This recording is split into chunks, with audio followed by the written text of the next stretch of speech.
Джон Винсент Атанасов, 1903-1995, е американски физик, математик и електроинженер от български происход, признат за създател на първия електронен цифров компютър Атанасов Бери компютър ABC.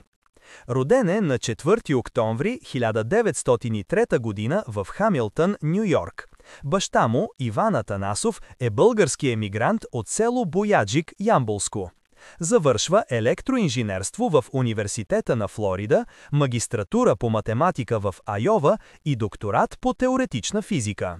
През 1937 година започва работа по нов тип изчислителна машина, която използва двоична бройна система, електронни лампи и регенеративна памет. Заедно с Клифърд Бери създава прототип, който извършва логически операции и записва междинни резултати, основа на съвременните компютри.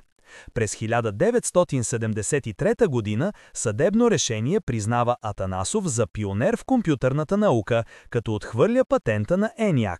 Умира през 1995 година, но наследството му живее. В България и САЩ се провеждат научни конференции в негова чест.